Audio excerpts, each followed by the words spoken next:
Hello and welcome back to another episode of You Want to Do What with Dan and Julie. Today we've got Kier Wenham Flatt on, who is a rugby strength and conditioning coach. Hi Kier, how are you? Yeah, I'm very well, thank you. Thanks for having me. Pleasure. Do you want to tell everyone a little bit about what you actually do? Yeah, so a few different things, but I'd kind of tell people that how my career started was that I wanted to be a professional rugby player, and around the age of 15 I realised I was terrible at rugby and 5'10" and slow and chubby and not a good athlete. So you've basically described me there. So I thought it was me actually.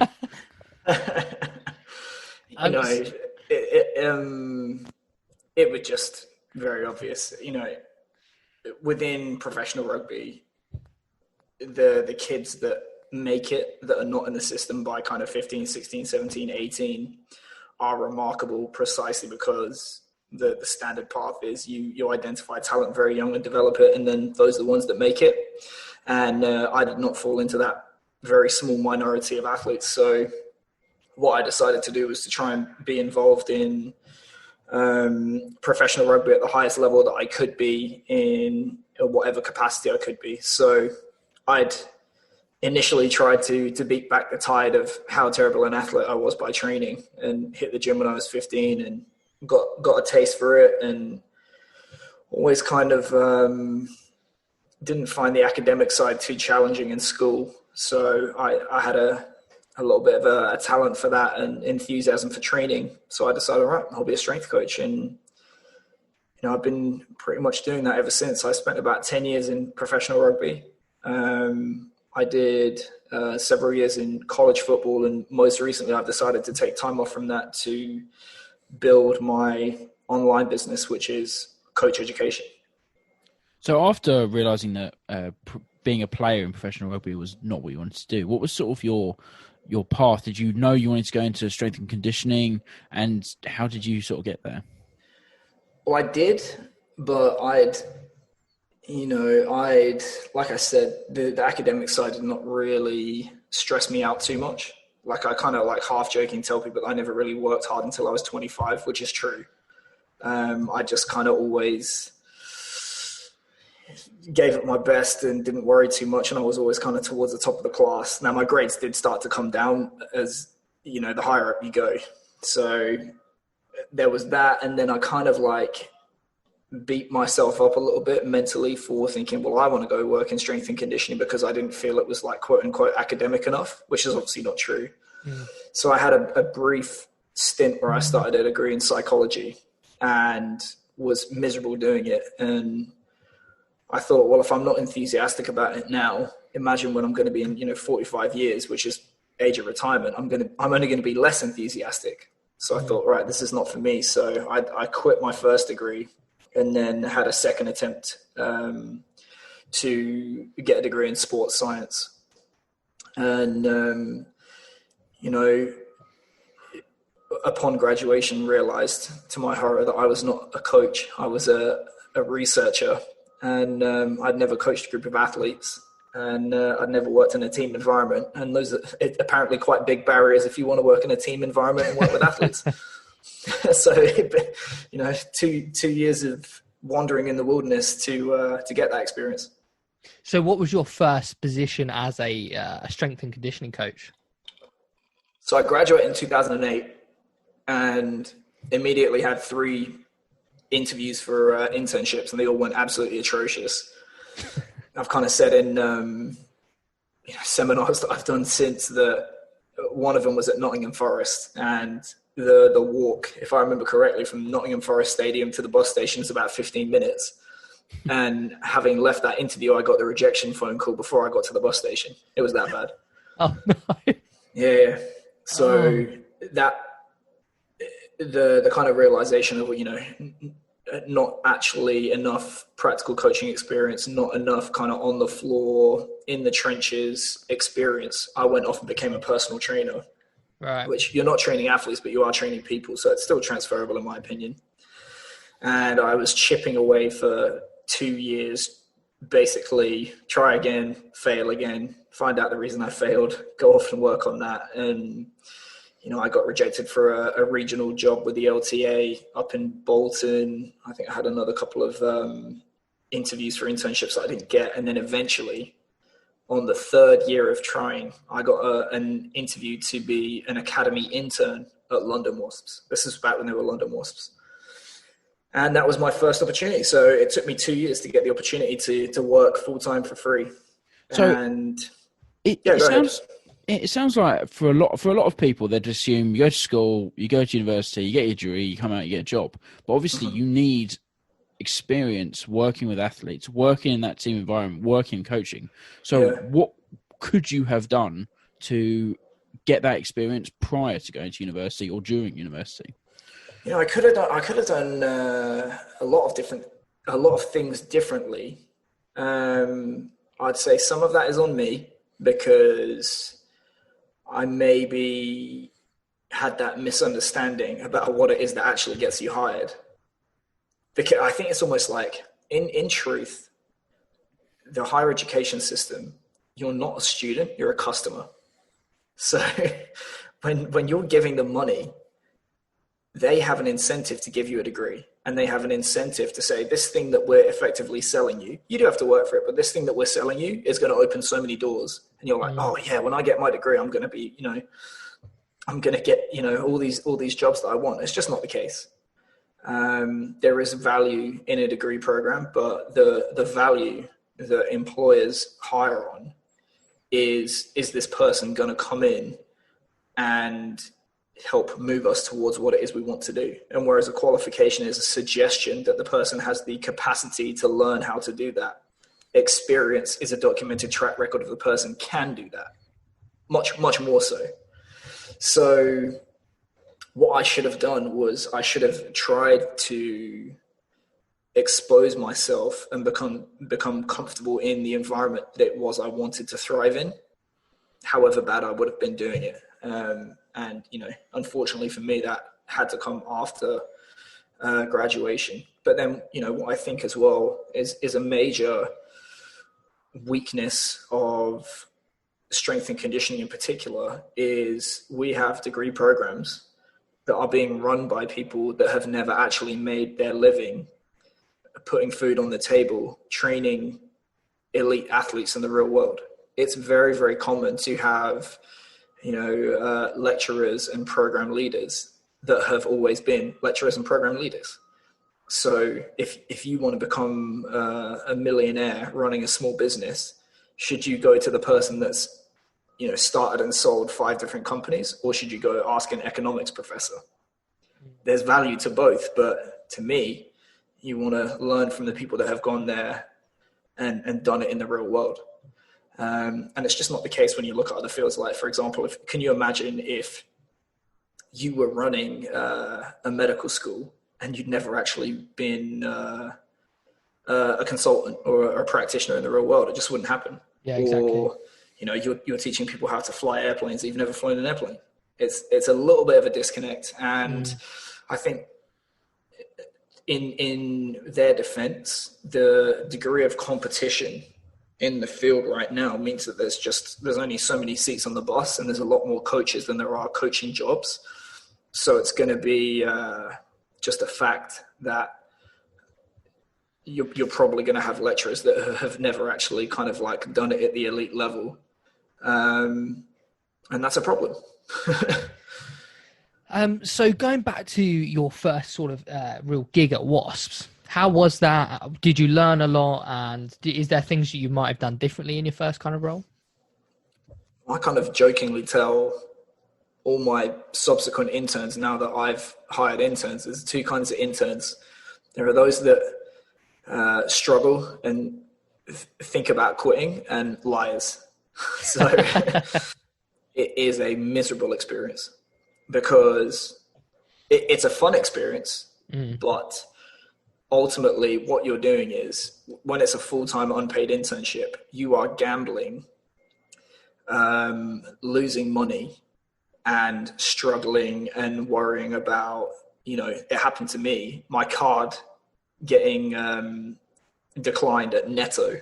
No. Which, like it was very, very tough, and you're like scraping, and you're effectively betting a year of your life on, I'm going to make it. But if, I kind of tell people, like, there's a reason they don't do internships for McDonald's, and that's because nobody wants to do it.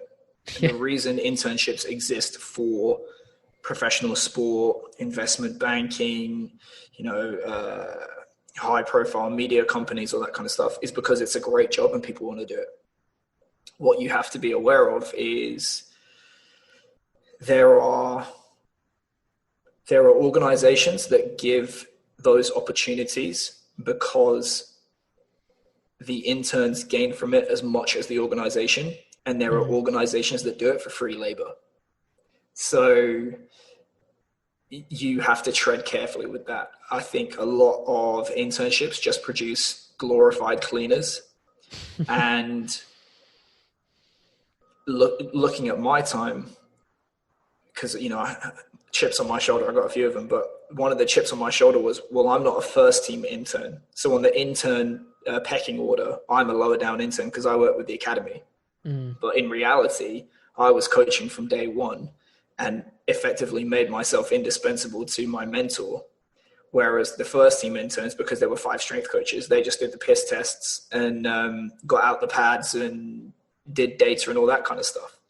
So it was a blessing in disguise for me that I had that opportunity. And what I've tried to do to pay it forward is always make sure that they get just as much out of it as we do. And we always tried to hire interns that would leave the place better than when they arrived. And going into your sort of mid-career, later career, what is an average day for a strength and conditioning coach? What are you actually doing day to day? It varies wildly because you have those phases to the season.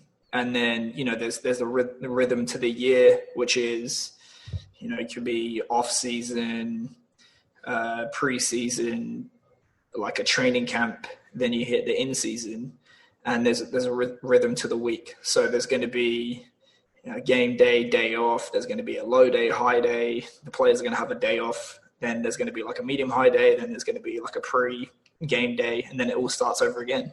So, at my busiest, I've done 80 hours a week. Wow. Yeah. I've done days where I would, just most recently, I was getting up at 5 o'clock. I was in the car by 5:30. I was at work by 6:30. I was doing 13 to 14 hours in the facility with a tiny break in between. And then I would get in the car, come home, go to bed, get up, do it again. And I was doing that like 6 days a week. But there have been other times in my career where, I got paid $16,000 a month to sit at home in England. Yeah. So there's... You said earlier about the interns doing things like piss tests and looking at data. So what sort of, obviously to my mind, strength and conditioning, you're helping the athletes improve, their fitness and overall strength. But what does that involve you actually doing to achieve that? Have you ever heard that like communist manifesto thing about, is it from each's means to each's needs? Yeah. You are going to impact the ultimately you serve the mission of the organization, which is to win. That's what you should do. Some people lose sight of that, but that's what you should do. And every member of the high performance staff is going to contribute to that mission, requisite with the level of experience, skill, and judgment that they have.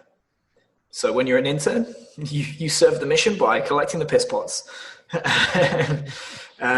When you are a low-level assistant coach, you do that by running, structured training sessions and implementing programs that may have been designed by other people, but more than the athletes when it comes to how to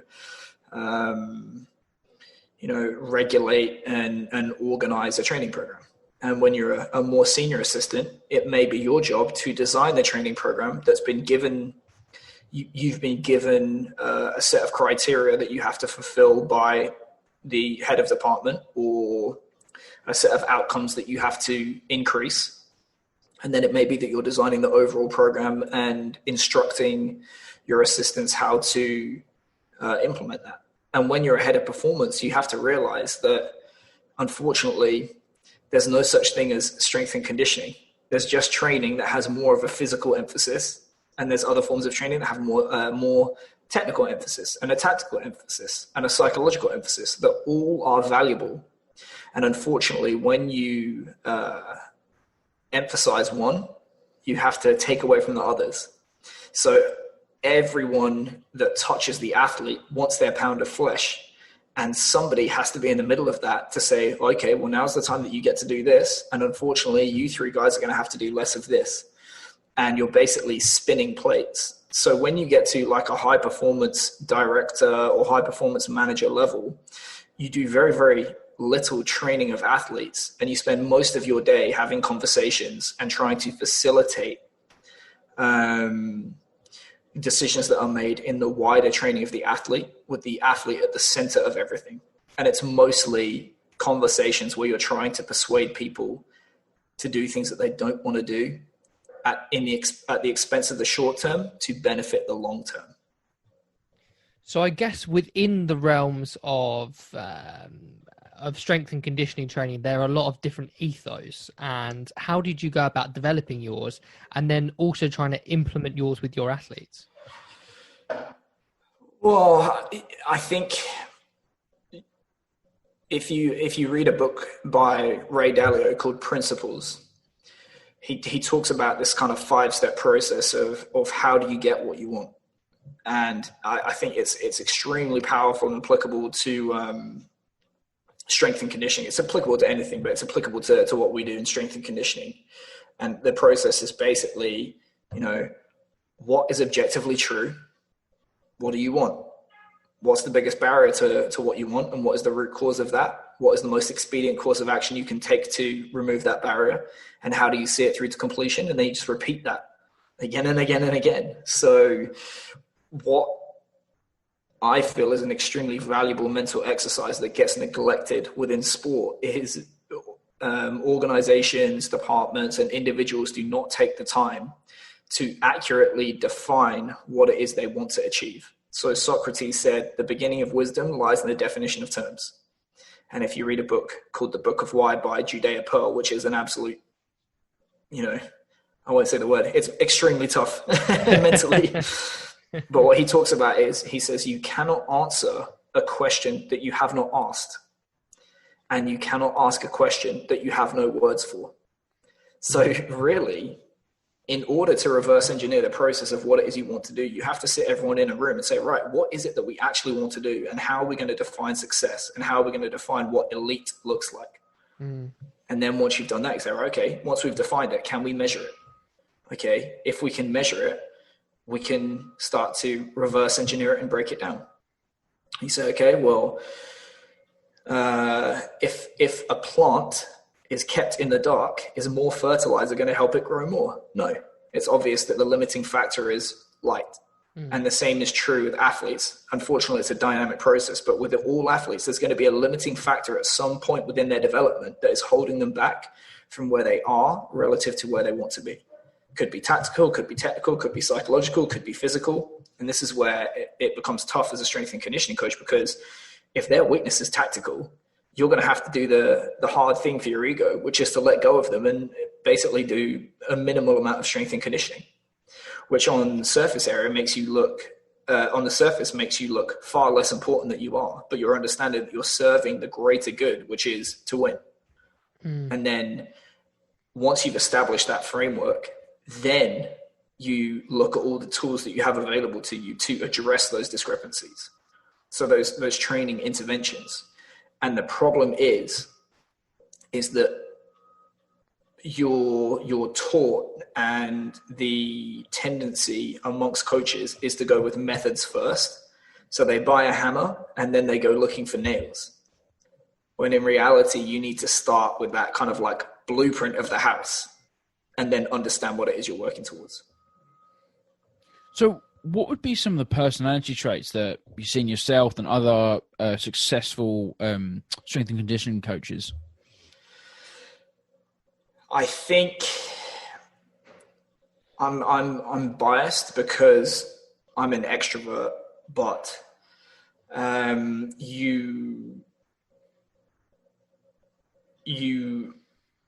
someone at some point within that interdisciplinary team is gonna have to sweet talk somebody and communicate effectively and persuade others to do what they don't necessarily want to do. And to do that, you need to understand how people work. You need to be able to frame arguments in terms which are valuable to that individual. You have to be able to adjust how you explain things and argue things based on who you're dealing with. And I think when you are certainly in male environments, there is going to be a degree of ego involved, particularly if you are not like a physically imposing male. So for example, like I'm 5'10", 80 kilos, and you're going to stand in front of a guy that's 6'9", 6'10", and 125 kilos and go, listen to me, here's what we're going to do. Yeah, as well as them potentially, being a superstar or whatever, and they potentially think Absolutely. that they know best. Yeah. Yeah. And, try doing it in a second language. So, so I think successful strength and conditioning coaches or high performance managers, particularly the higher up you go, the more they have those qualities, or the more they're able to do a very good impression of those qualities. So you can fake it till you make it. I think absolutely there are introverted coaches out there that do very, very good work, but my guess is it's more of an effort for them to do it.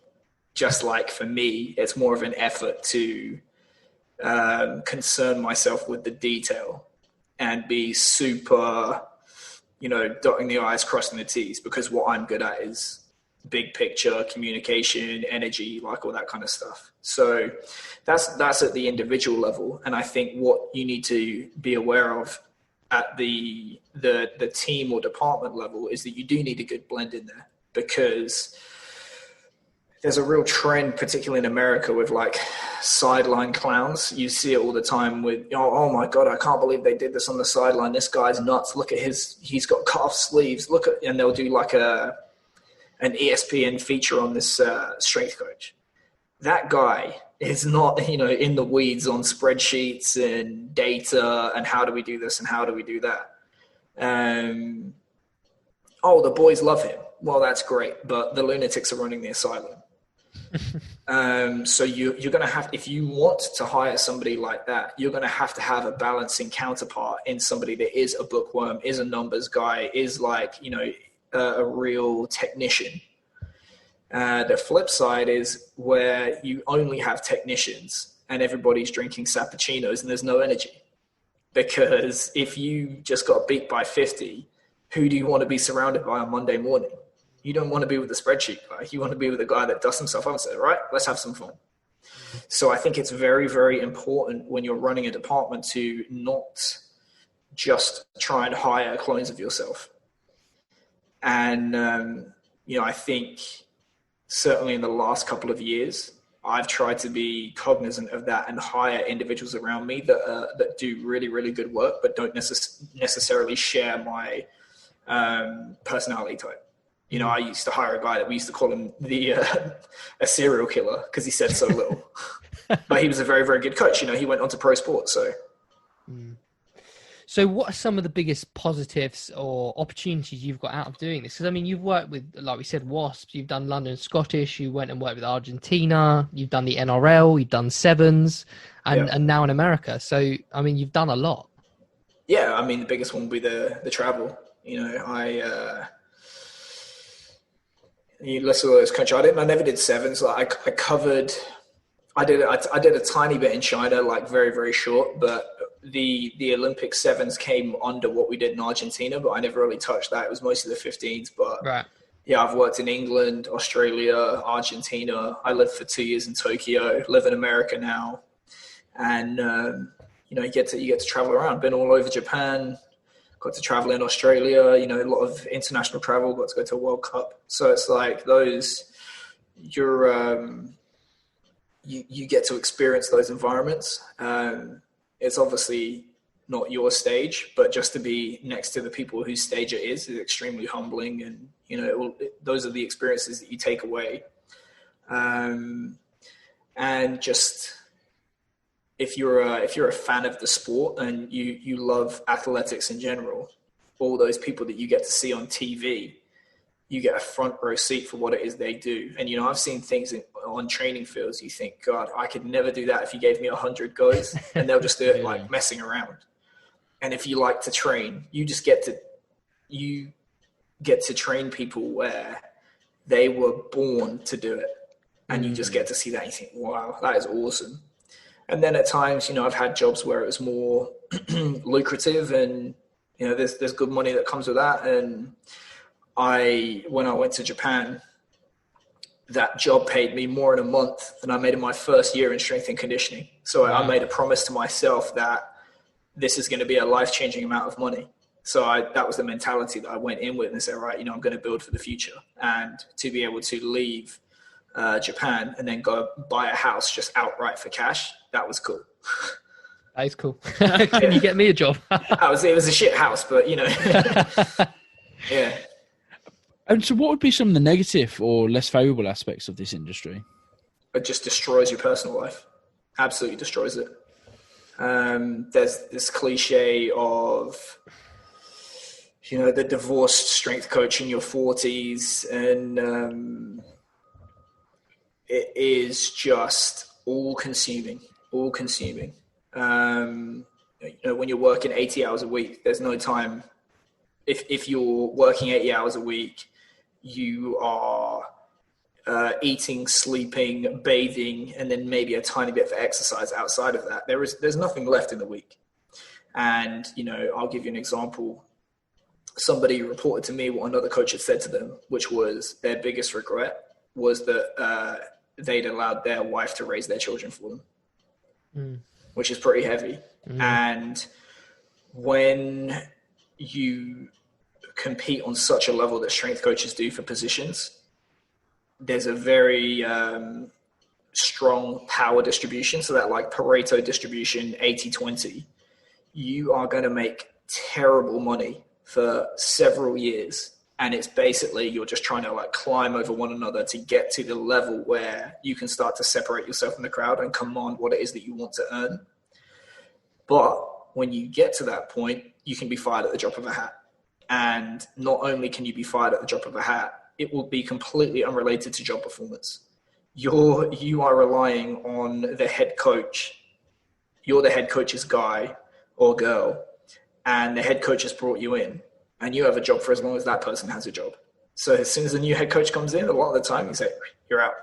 So you're taking on a huge amount of risk for when you average it out and you factor in the fact that you can be fired, not a ton of reward, which is almost like a double whammy, because in the real world, when you expose yourself to risk, you get high reward. And when you insulate yourself from risk, you get to do it for a long time. And that can be difficult. And it can be difficult operating in environments where you're given the responsibility, but not necessarily all of the authority.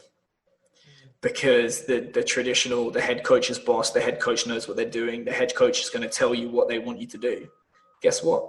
They can't even define what it is you do as a strength coach. And yet they're going to tell you how to do your job. So you have to be able to navigate that extremely well. Are these job roles obviously just contracted for X amount of months at a time and then potentially just can be cut at any point? Yeah, so most pro teams, you'll be on a fixed duration contract. It happens more and more the assistants or like lower level guys will be contracted employees, because it makes it a little bit easier to see those kind of long-term projects through to fruition. But yeah, I mean, most elite jobs is going to be a fixed duration contract, but you're not going to have it. It's fine when you're the head coach and say, oh, you know, you got a 3-year deal, and if it goes south and they fire you, you can just sit and twiddle your thumbs for 2 years and get paid a couple of million. But if you're getting paid, you know, a couple of $100,000, well, that's great, but you're still going to have to work at the end of it. So you're kind of in the wilderness, and it's very much sitting and waiting by the phone for, you know, that head coach that you were just with to get another job, or to hope that something comes up. So it can be a real feast and famine. So we've touched on salary a little bit, and you know, you've said you've earned at the high end and you've earned at the low end, and we talk a little bit about figures. So we went away and found the averages, and starting average salary is around 18,000 in the UK, and Pounds. Then £18,000 in the UK. It would be less than that. It would be less than that. And then average for somebody with 5 years experience was around 30,000, 34,000. I would be surprised if it was even that. Like, if you're factoring in time spent, you know, from graduation, it would be even less. Wow. Yeah. I'll tell you what I earned if you want. You can if you feel comfortable doing that. Yeah. Yeah. So year one. So this is 2008 graduation. Year 1, 0. Year 2, 0. Year 3, 0.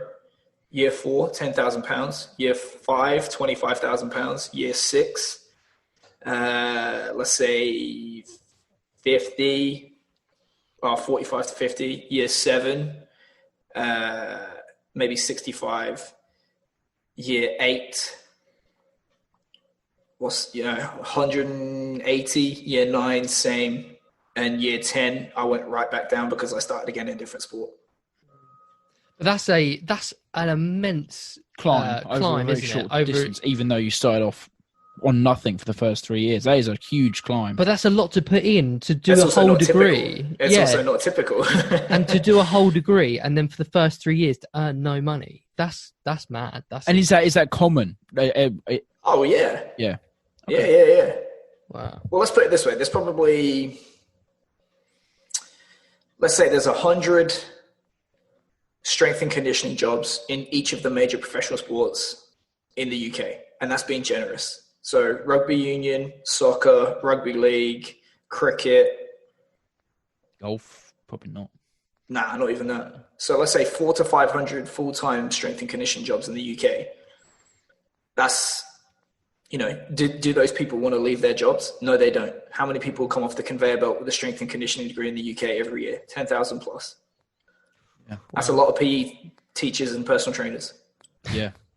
Unfortunately. So that's a good point, actually, because a lot of my friends or our friends went to uni and did a sports science degree or something similar. Yeah. And very few of them actually use it in their day-to-day jobs. There you go. If somebody's going to actually go away and study it, have you got any advice for them to stand out after they've graduated? Yeah, you have to look at what is scarce in the marketplace, because it's just one of those things about business that people tend to spend more money on what is scarce and valuable, of course. So you say, right, what is scarce in coaching? And it's not a degree, and it's not professional accreditation. It's the experience of having operated at the highest level possible, and the practical skill and the interpersonal skill of thriving in a team sport environment. Apart from maybe collecting 20 guys' bottles of piss every week, what would be something that's not in the job description that you have to go through? I mean, there's a bunch of stuff, you know, like, you know, you may have to do a little bit of media, you have to do a little bit of community support, you have to deal with fans in some clubs, you have to deal with parents if you're in the youth system. You're going to have to do a lot of cajoling of other athlete stakeholders. So if you work in the pros in America, you're going to have to deal with that that guy or girl's private trainer. You're going to have to deal with school teachers, school trainers, personal trainers. There's a whole bunch. You're going to have to be able to learn how to use different forms of software. You're going to have to accumulate some other skills that help support the job that you're never taught. It sounds like such a difficult career to sort of build a name for yourself, because like you said, you're just competing with everyone for this athlete's time. Yes and no. The difficulty in the career does not necessarily come from competing with the competition for demand on the athlete's time. The difficulty comes from the fact that you're competing with hundreds of other coaches for every job. You know, like I could put up an internship. I have put up an internship and had 100 applicants that wanted to work for free. Wow. From all over the world. So you can imagine if it's like a well-paid job, and it's like, if you see a job on a job site, it's already gone. Like, people will be like, oh, you know, I can't believe, you know, they put this job on a job site. How exciting, this opportunity is available. And it's BS. It's like, they're just doing it for legal reasons. And I'll find out that I already know the person it's going to, and blah, blah, blah. So that is the challenge. When it comes to the competing demands on the athlete's time or the athlete's attention and how they spend their time, you just have to understand.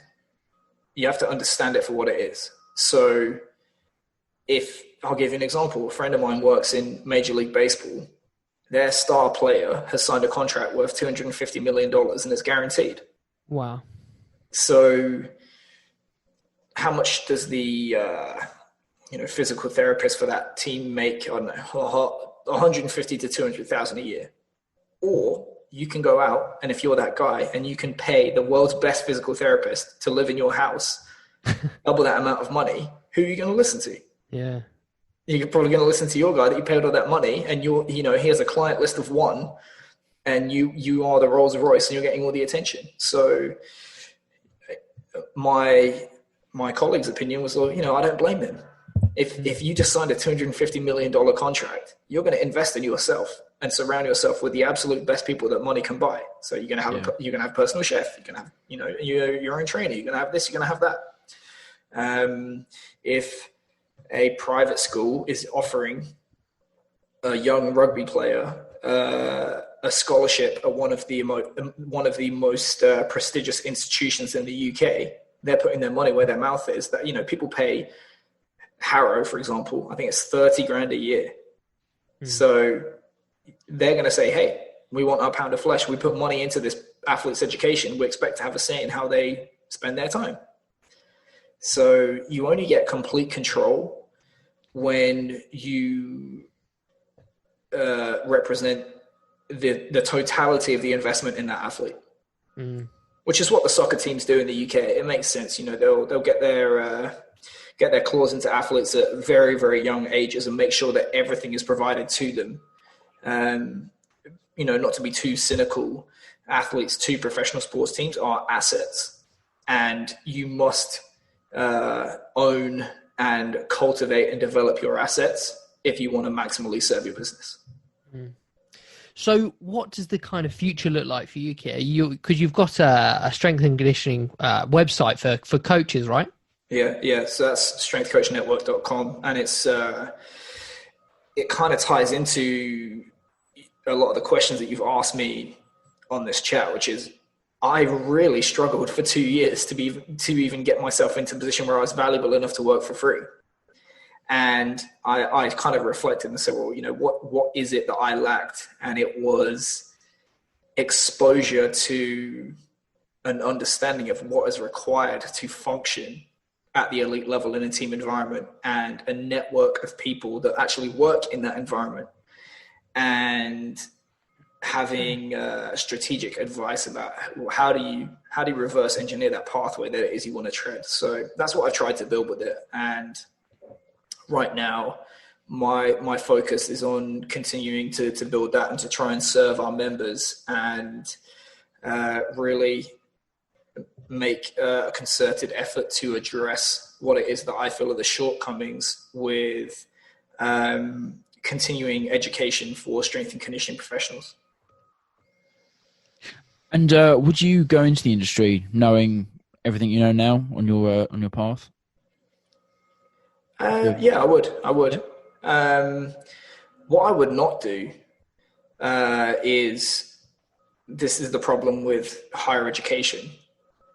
If I come off the conveyor belt of having got my degree and I realize I know nothing as a coach, and I was fortunate. I graduated 12 years ago. So let's say I used to pay $1,500 a year in tuition. Now it's £9,000. Is that right? Yeah, that is. Yeah. So you're paying 27 grand to realize that you know nothing as a coach. Yeah, so, and that's without cost of living on top as well. Exactly, right? So is it conceivable that if you went to school to study dentistry, that you could not do a passable job at being a junior dentist upon qualification? No. It's expected. When you qualify as a dentist, you're going to be able to work in a dental clinic. And the same is true of, if you're an engineer or, a doctor. It takes longer, but it's still the expectation that you are training for a job and you're qualified to do that job when you leave higher education. And this, to me, is where the reforms need to be made in higher education for sports performance. And I always get the reply, not everyone wants to work in elite sport. And then my reply is, well, don't go to university then. Because you don't need to go to university to train the general population. Or we could adopt more of an apprenticeship system. But to me, the more practical the discipline, the more practical the education needs to be. You're not going to learn how to train in the gym and on the field and as a member of an interdisciplinary team with your head in a book. You're going to need to read a lot of books, but that is not going to represent a complete education. So if I ask, I'm sorry, go ahead. I suppose the other thing is with you obviously wanting to go into rugby. That is a very different sport to the other sports in England, such as cricket and football. And therefore, I suppose you at university, you were thrown in a class that had all those people potentially wanting to go into any sort of sport. And so, but the principles are universal. I mean, all sport is just movement-based problem solving. So there are specifics and there's stuff that, is esoteric to certain sports, but it's all movement-based problem solving. And there's not a lot of coaches coming off the conveyor belt that can facilitate others to solve movement-based problems, regardless of the sport. And, if I'm asking myself, why did I spend all that money? In reality, it was to take off the table the objection that when I applied for jobs that I didn't have a degree. So I think what needs to happen is, if we are going to charge people that amount of money, we need to make sure that we're producing people that can make an immediate impact in the environment when they qualify, and that the professional accreditation is baked into the degree, which it is not currently. And if we're not going to do that, we need to remove that as one of the hoops that people have to jump through and provide other routes to professional sport that offer better value for money. Do you think professional sports, the professional sports industry, should do more in aiding students at university level? So a lot of degrees now have a gap year where you go out and you take a year in industry. Is that available, or should that be? I believe it is available at a lot of schools. I'm not sure it was available in that format when I was at school. But yes, and it shouldn't be a year of congratulations, now you're a coach. What I would want to do is that kind of like medical school education where you maybe spend half the day in the lecture hall, half the day in the hospital. And it's that kind of like crawl, walk, run development where, okay, take the notes. Okay, now you can do vaccinations for kids. Now you can do this basic, maybe a basic stitches surgery. Now you can sit in on this operation. Now you can do this. Now you can do this. Now you can do this. And it just doesn't exist right now within sports science, strength and conditioning programs that I'm aware of.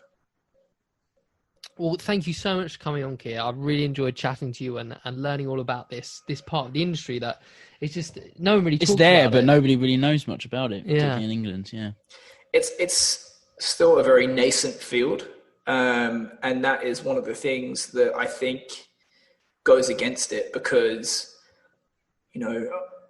if you're familiar with Nassim Taleb's writing, he talks about this thing called the Lindy effect, which is the longer something has been around, the longer it's going to be around for. Because if something is around long enough, anything that can happen will happen, and weak things get removed from the gene pool, and the things that make sense hang around.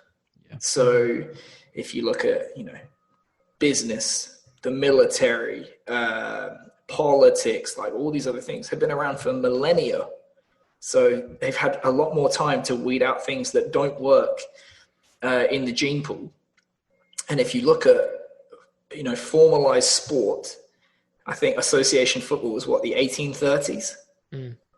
How, true professional sport, decades. Rugby has been pro for 25 years. We're still figuring out what does and doesn't work. And I think it's like we're still in the kind of like adolescent phase of understanding true high performance sport. And it's going to be painful. I was listening to James Haskell talk on one of his podcasts or something, and he's talking about the time when he went to play. I think it was in French rugby. Yeah, he played at Stade. Yeah, and he was talking about the health and fitness coach, dietary sort of restrictions, and they were on the coach traveling to the game, and he was like, "I'm hungry," and he went, "Yeah, get off the coach and get a pasty, mate." And it's like that's professional rugby. Like, how is that still a thing? Yeah. Well, yeah. I mean, I know. I mean, I've gone out with them. Like, I've gone to a party with a bunch of players from a very high level French club, and they were all like pissed. Just like they had a cigarette after the game. They, on the Vin Rouge afterwards, and you do have to understand that athletes must have a life. Yeah. And they're entitled to a private life, and to certain extents, you have to sail with the wind of culture. And if that's the French culture, you can't push too hard against it. But like I went into the clubhouse, and the dessert they had was whipped cream and sugar. It tasted really good. Well, it wasn't too long ago. I think it was England. It was England playing. I can't remember who they were against. And I think Ellis Genge got the man of the match, and he had a beer in his interview. And people were like, "What are you doing? You're having a beer. You're supposed to be a professional athlete." And it's like, you on about? He's just got man of the match. Give him a break. Let him celebrate. Yeah, and the reply should be, it's none of your business. Exactly. Well, again, thank you so much. Where can people find you on Instagram? And you've already mentioned your website, but please say it again. Yeah. Well, if you any kind of social platform, if you search Rugby Strength Coach, I'll pop up, and you can also search for Strength Coach Network. And my websites are rugbystrengthcoach.com and strengthcoachnetwork.com. And I would say the distinction between those two is, if you're an aspiring strength and conditioning professional, you should go to Strength Coach Network. And if you're more interested in rugby specific products and services, then you should go to the other one. Brilliant. Thanks again, Kier. Pleasure. Thanks for having me. Cheers. Bye.